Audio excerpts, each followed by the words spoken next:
So, a local pastor in Baton Rouge arrested.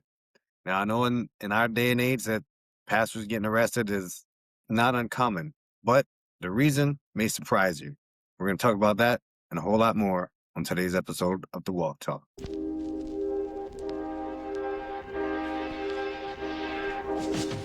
Welcome to Walk Talk, the Faith in Motion podcast, where two regular guys talk about their walk with Christ. We're not pastors, we're not priests, just passionate followers of Jesus, here to give an account of the hope that lies within us. We don't shy away from the tough topics or the challenging scriptures. We just share our faith, and we hope that you find it helpful. We're your hosts, Randy Dupree and PJ Verdon. Thanks for joining us today. All right, brother. Man. All right. So, apparently last week was a crazy week. Mm-hmm. Crazy week. You don't want to be messing with no pastors down in Louisiana. Yeah. So, man.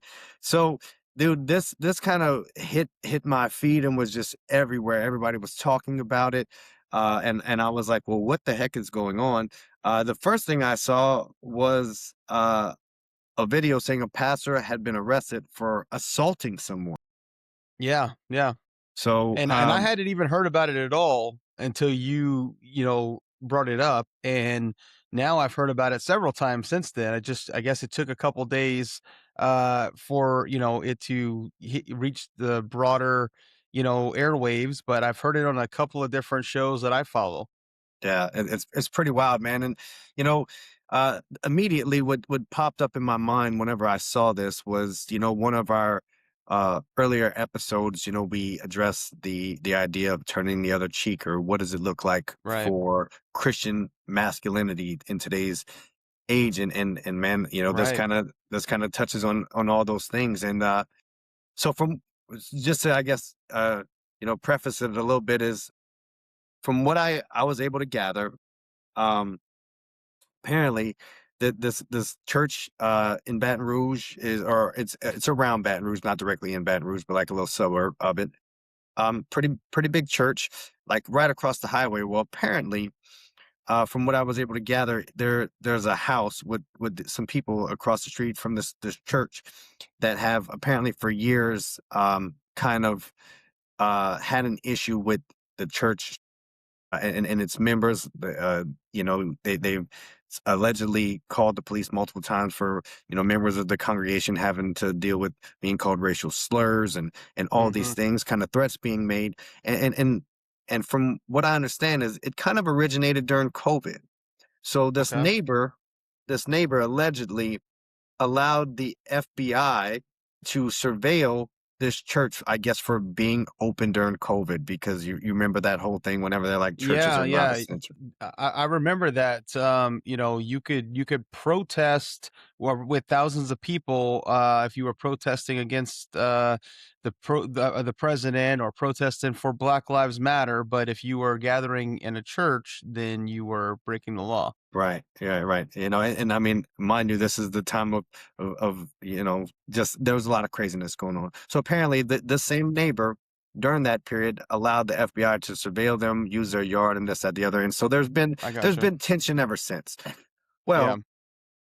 according to this pastor, whose name is Tony Spell,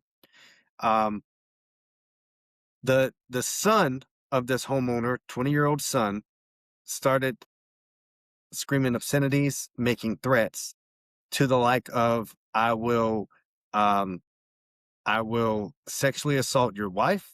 I'll sexually assault your grandchildren.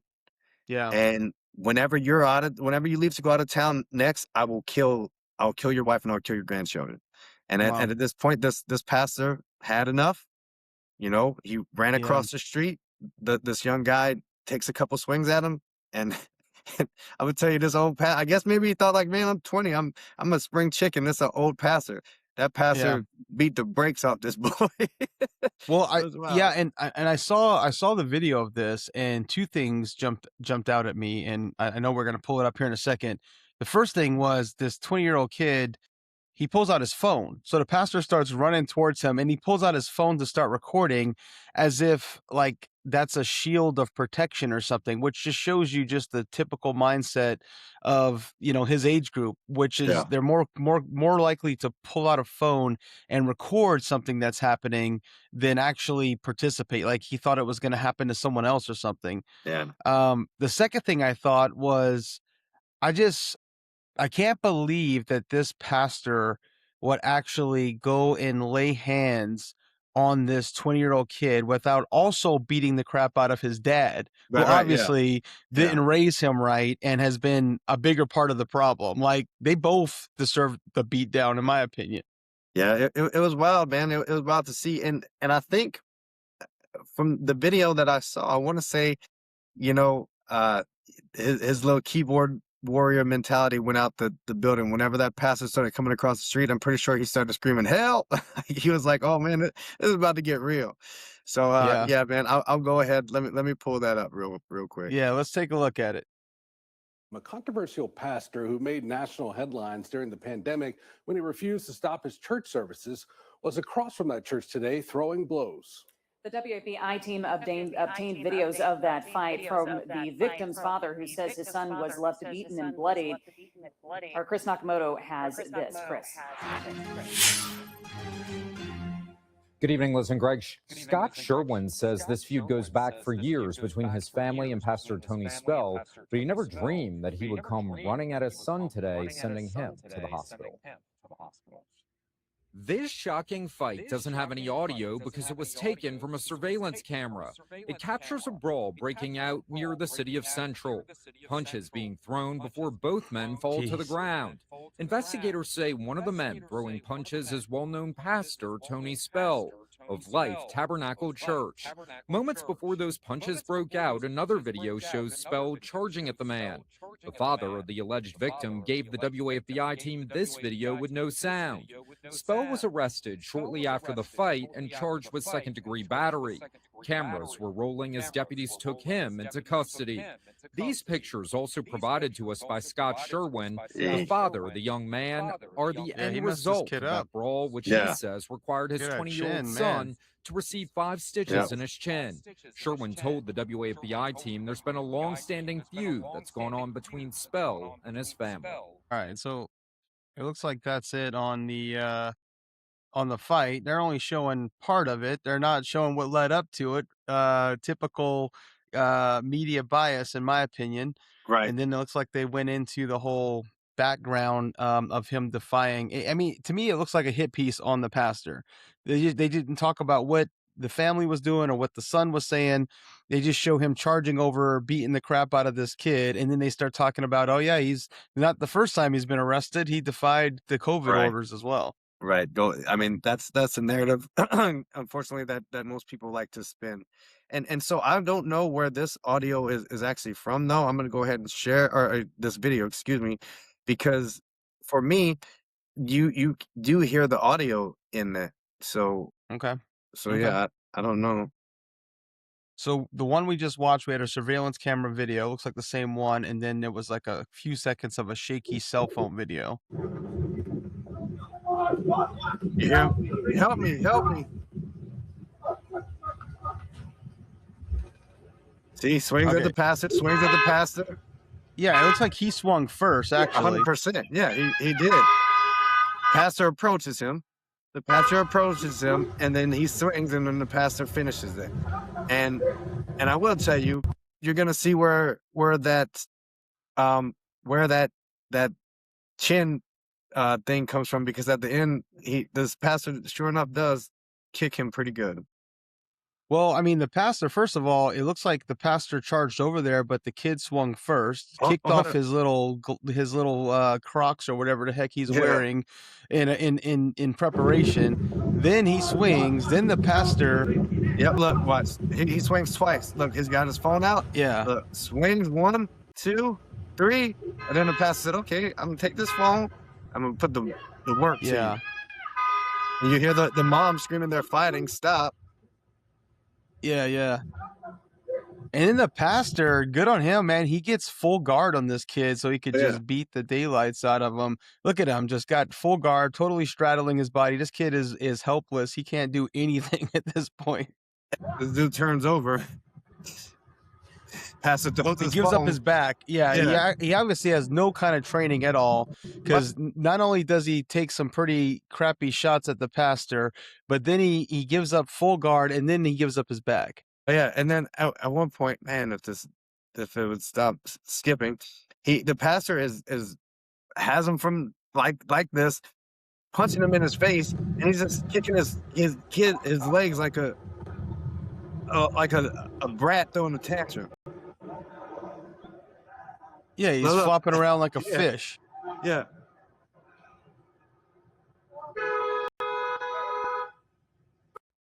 Now there's your chin issue right there.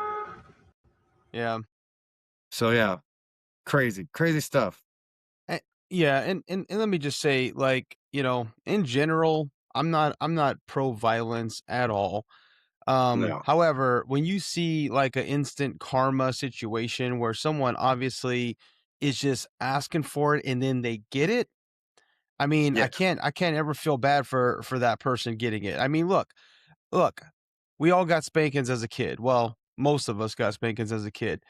And I think there's a time and a place where spankings are appropriate. And I think that, it does a person good, character wise, to get their butt kicked at least once in their life. I really do. it does teach you. Otherwise, It teaches you something. It really does. it does teach you something. I mean, look, we're social, people are social animals. That's what they say. Not that we're animals, but they say we're social animals. Part of being social is knowing where the boundaries are and what you can and can't get away with. When you interact with other people, whether it's in elementary school or high school or college or the workplace or your neighbors, what have you, you know, those interactions teach you what's appropriate and what's not appropriate. And if your behavior crosses a line to where another person feels like they need to physically assault you and then they beat the daylights out of you, that's a learning moment. You got to learn from that moment. Right. Well, and so here's some of my feelings on it, man. You know, we can sit here and look at this from the outside looking in, and say, Hmm. you know what, man, maybe some of that was a little bit excessive. But to that point, I would just say this. What you have to understand is this is the heat of the moment. This Hmm. this this pastor finally got to his breaking point to the extent that he's willing to run across this highway to to at least, be face to face with this guy and say, listen, I've had enough. A fight commences, this pastor, he's a pastor. He's not an MMA fighter. He's not composed. He's lost it at this point. So some of the stuff where people can say, okay, well, I can see defending yourself, but this is excessive. It's like, man, try to put yourself in that shoes. If you get pushed to the point where you're going to confront somebody to the level of throwing hands, then you're obviously not, Well, you're not yeah. you're in the fight or flight state, and you chose to fight. So that's what you got on your hands.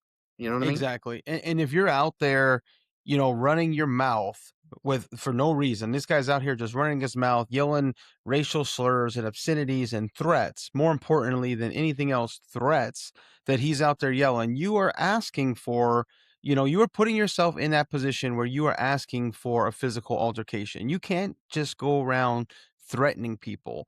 It's kind of like the limits on free speech, right? We know that there are limits on free speech. You know that you can't yell fire in a movie theater. You can't call for, the assassination of someone or violence towards someone. Like there are limits. So, and part of those limits have to do with, you making threats and you saying things that are salacious. And that's why we have, like libel laws and things like that, where, someone could be sued for defamation. I mean, you can't just go around saying whatever you want to say and expect to not have something like this happen. Now, this is something that I think there's a political party and there are certain movements in this country that have taken it too far. So we got to be careful, right? Because there's people out there saying that silence is violence, which is totally BS. There's people out there saying if you differ with them on a political opinion, that's violence. That's total BS. If you don't say Black Lives Matter, that's violence. Total BS. This guy was, no kidding, throwing threats. He was screaming threats at the pastor, at the churchgoers. That's It's- totally different. and I mean, not just threats towards his person, which I think the pastor is probably heard and was willing to take, but whenever you start, I mean, that's the part that really resonated for me. Granted, I don't have grandchildren, but like, man, whenever you start making threats towards somebody's wife or children, us as men, Yes. it's our job to protect women and children. And You know what I mean? and So look, that's gonna go ahead. Sorry. kick in. Yeah. No, that instinct, that duty side of us is gonna kick in. 100%. And just 100%. let me just reference this. Let me share this with you while you're making your next point, because like you said, the one that you showed, they didn't really want to talk about the family, right? Well, let's Yep. just Yep. let's just see this family. So You got it? this is the Let's family see. that we're referencing. Yeah. So this is the family. So this is from Channel 9 News. They posted this on Facebook. These are apparently pictures that the pastor and his wife had of, look, them standing across the street, pointed at the church, middle fingers up. They blurted out. Now this, I'm assuming, is either middle fingers from the wife as well, or she's exposing herself in some kind of way. But it just says that Pastor Tony Spell's family provided these photos to WAFB, showing what he says was the constant torment his family endured leading up to his viral fight. The WAFB-I team also obtained police reports from the Central Police Department documenting complaints made by the pastor's family. So this was an ongoing thing from these kind of people who would stand Yeah. across the street and flip off the church. So that's who we're dealing with. Yeah. Yeah. Yeah, I'm glad you showed that, because obviously this is something that's been going on for years. The whole family seems to have an issue just in general with life. I mean, what caused them to actually start? I mean, that'd be good to find out what actually caused them to start antagonizing the church. Were they just so mad because they were Well, still gathering well, during COVID, or did it go from back even further than that? from what I read, the family um did complain that they were unhappy about the because it's a pretty big church. They said like the worship music is loud. They could hear it from their house, and it's like it's a church, dude. You know what I mean? Like, so just they Yeah. had those kind of little pet peeves with apparently the church and the gathering. I don't know if it was directly related to any kind of like religious, like, oh, I don't agree with Yeah. their religion. I'm But that is the Sherwin family for reference that I just showed a picture of. Well, let me just say this. Look, okay, I could see them being annoyed. If there's a big church right next door, right across the street, there's tons of traffic every Sunday because there's so many people coming and going. You could hear the music from your house. Like, yeah, I could see that being an annoyance. But we've talked about this before. When the pressures of life squeeze you, that's when you find out what you're really made of. And we Right. found out what these people are really made of. Is there other things that they could do, other actions that they could take, legal actions, civil actions? Probably 100 better options than standing out there screaming obscenities and racial slurs at the church attendees and the pastors. But all that aside, I mean, you cannot go around making threats towards people and expect to not, get your comeuppance, right? Because once you Right. cross that line and you start making threats towards people, then look, here's what I'm going to say. If this kid was just out there making idle threats just to try to scare the pastor and he had no intention whatsoever of following through with it, then okay, hopefully he got a beat down that's going to teach him a lesson. But let's just say, for example, he honestly did have intentions of following through with his intentions of harming this pastor's family.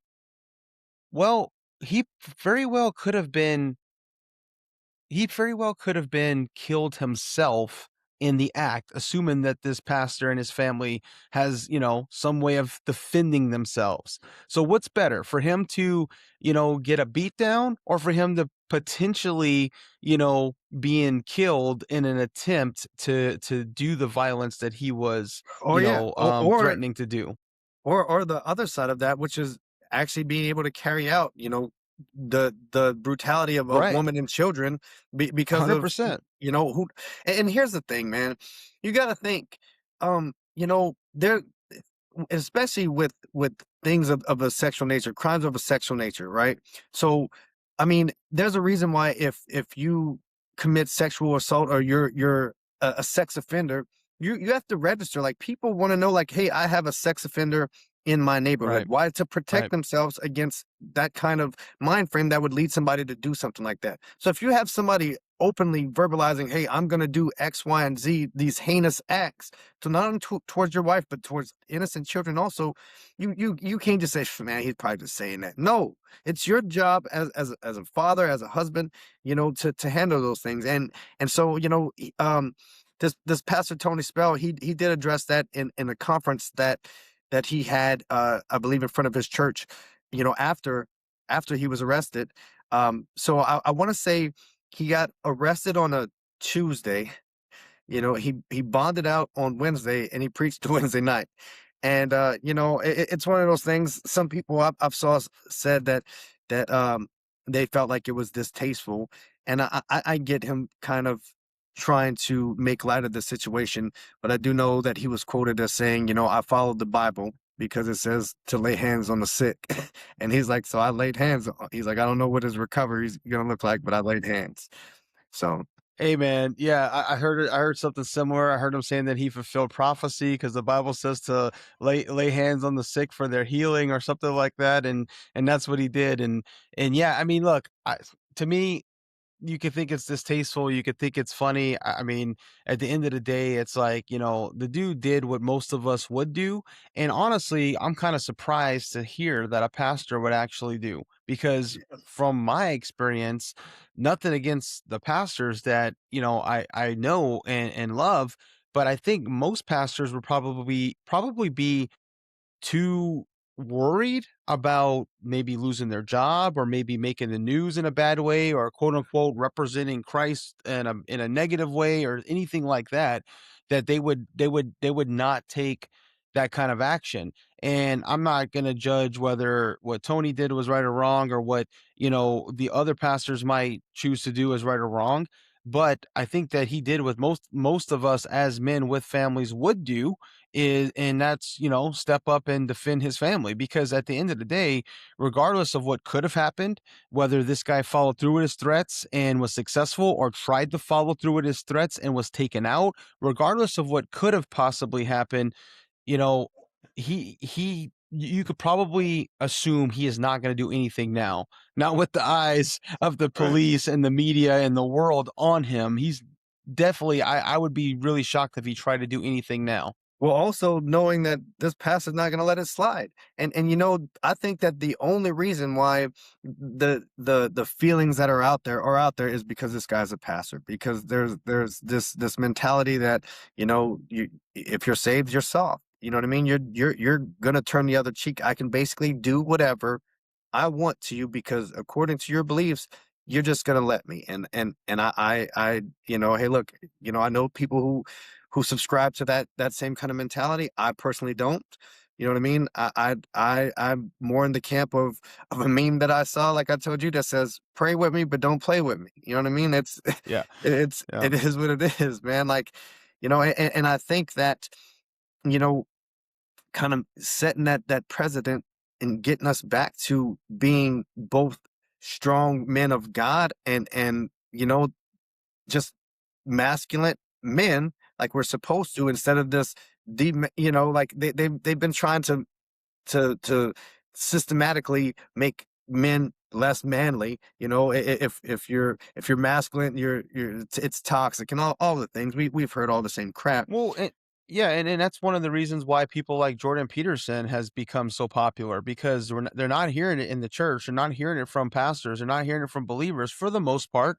So you have a guy like Peterson who comes up and he's like, "Hey, look, men have to be dangerous. Yeah. Men have to be dangerous. Why do men have to be dangerous? Because there are dangerous men out there. Yeah. And if you're not a dangerous man, how are you going to protect your family against those dangerous men?" It's that whole wolves versus, dogs mentality. You got the guard dog and the wolves. The only thing that's going to protect you against those wolves out there is the guard dogs. And so, the good men, the godly men have to be the guard dogs. We got to be on the watch. We got to be the protectors because those wolves ain't going to care.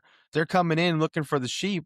And if there ain't nothing to stop them, and and while I'm saying that, I'm even thinking, aren't pastors called shepherds? Yeah. Don't we normally call pastors shepherds of the flock? What do those shepherds walk around with that stick for? Isn't it to beat the wolves over the head or What anything that might come and challenge their sheep, try to attack their sheep? what did Isn't David that do? what that's for? What did David do? David killed bears and lions. You know what I mean? Yeah. Trying to shepherd his flock. And Mark Driscoll, he is well known for saying this. He says all the time. He's like, evil doesn't stop itself. It needs to be stopped. Period. Yep. And in that same vein, like you're saying, Jordan Peterson saying, it's like, man, listen, you could just sit back idly and say, man, you know what? I hate all that bad stuff out there. I wish it would just stop. Well, it's not going to stop itself. It's going to take people like this Tony Spell getting out there and saying, listen, you know what? Yeah, I can love and exhibit the Christ in my life, but to a certain extent, I also have an obligation to be the protector. I need to be. Sometimes I have to be the lion to the outside world and the lamb to my household. You know what I mean? And I mean, I think that's basically what you see here. Yep. Um, That reminds me of that quote by Edmund Burke, and you probably have heard it before. It's the only thing necessary for the triumph of evil is for good men to do nothing. right, 100%. That's how that goes. So I don't know if you wanted to check this out, if you've seen this, but I was gonna go ahead and play the press conference and kind of give this Pastor Tony Spell the opportunity to kind of share it, firsthand what went down from his perspective. And Yeah, play that. And before you play it, let me just say one more thing. Look, I've been in a lot of fights. My whole life, every time we moved, I moved at least once a year my entire grade school career until probably 10th grade. And that's probably the last time I got in a fight was probably in ninth grade, honestly, now looking back at it.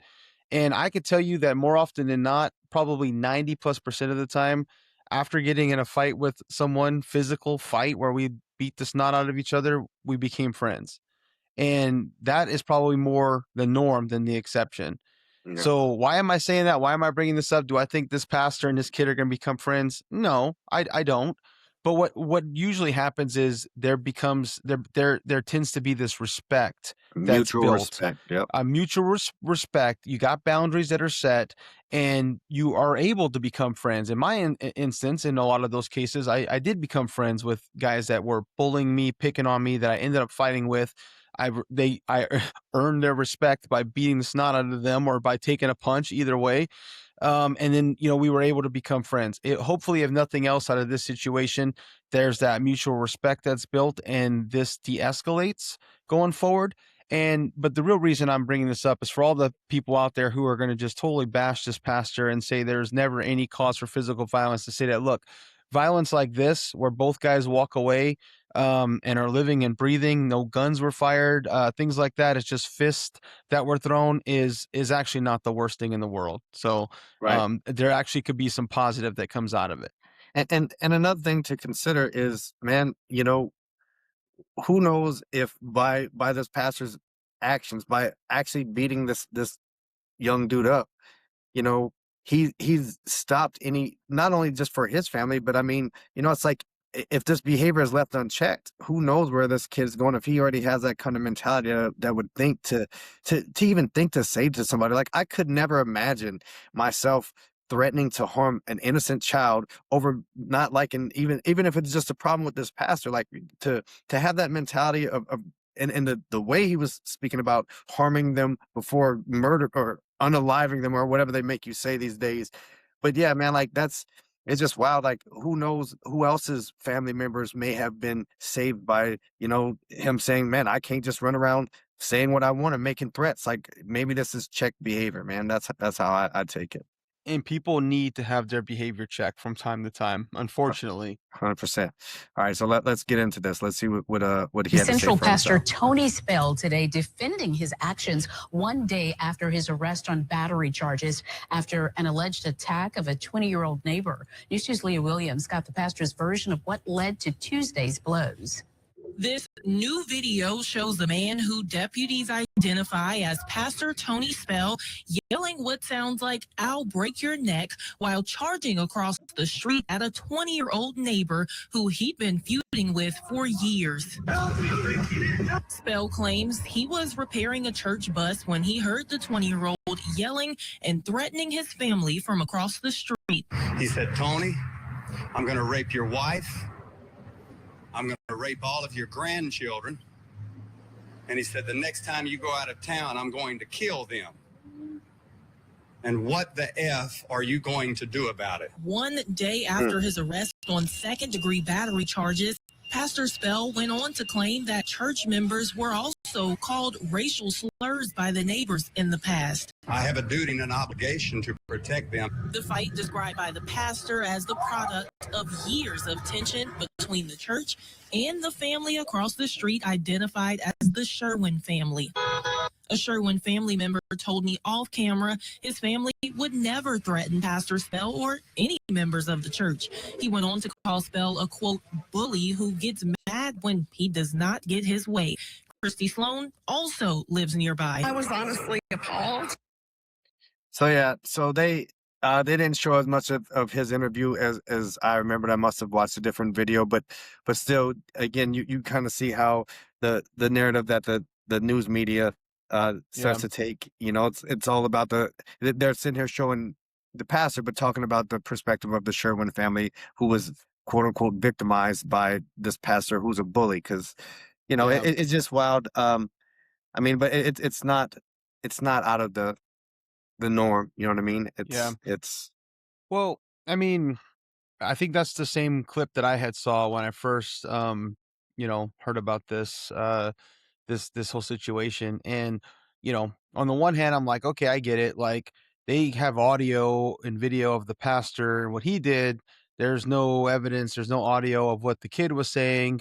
It's just taking the pastor's word for it, which, I mean, to me, I totally believe him, because why else would he just run over there and do that unless it was something pretty bad? right. And from the sound of it, I mean, you know, it sounds like, the things he was saying, he was basically testing them like, hey, what are you going to do? What are you going Yeah. to do about it? Here's what I'm going to do. What are you going to do about it? And he got his answer. So you ask a stupid question, you get a stupid answer. Yeah. And he got his answer. Yeah, 100%.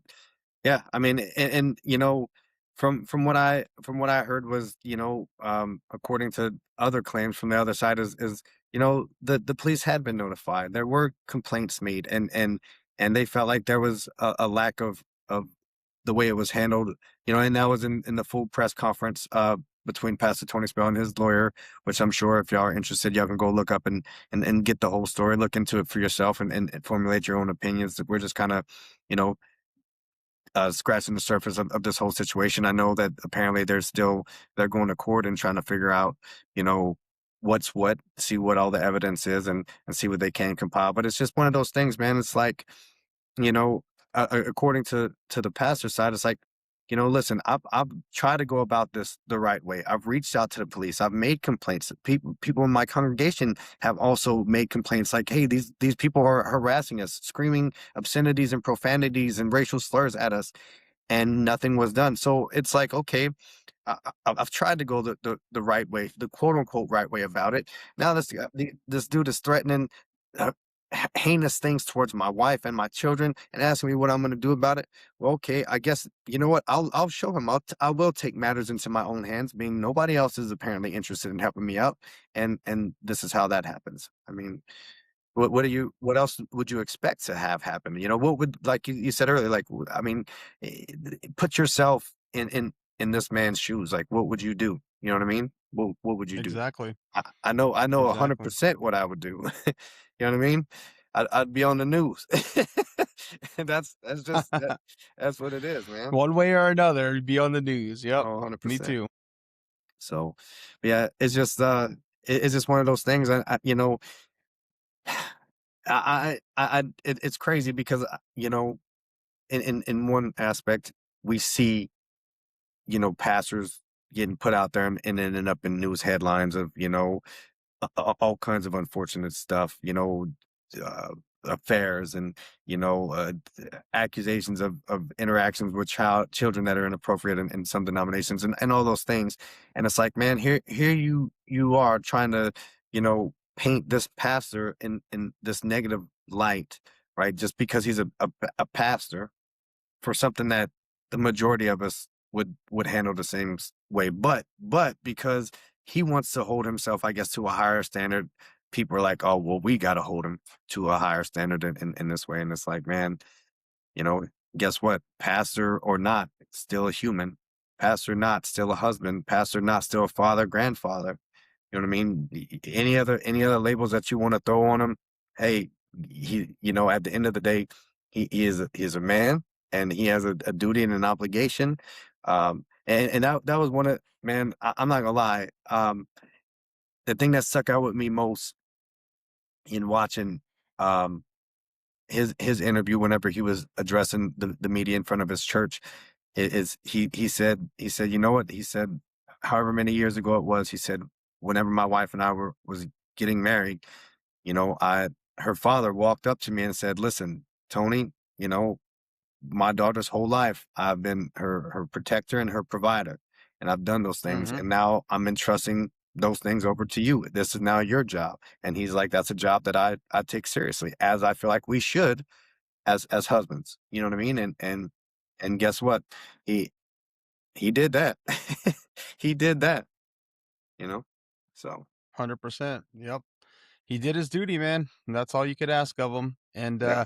at the end of the day, like you said, he's a man and he's taking his responsibility. And he took his responsibility to protect his family. Now he's taking responsibility, going to court, and we'll have to follow this and see, how this plays out. And hopefully all the facts come to light, and he gets a favorable verdict from the judge. I'm sure he's not going to go without paying some sort of penalty or doing some sort of jail time or probation or something, because he did assault the guy. But at the end of the day, I mean, if you're going to assault a guy, that's the time to do it. So Yeah. And I mean, ultimately I can say, in in in light of what we do know from scripture, be praying for the other side as well, because obviously there's got to be some kind of, you know some kind of evil influence maybe whispering in this guy's ear to even get him to say those things. And we yeah, yeah. so yeah, man, just pray.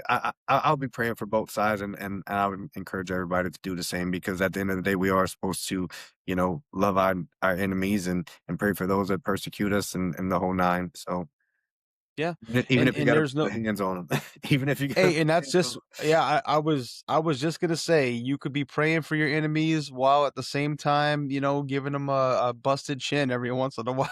Yeah, I don't see those two things as being completely, contradictory. But right. it'd be awesome if at the end of the day someone gets saved out of this whole situation, and amends are made. But time will tell. So we'll see.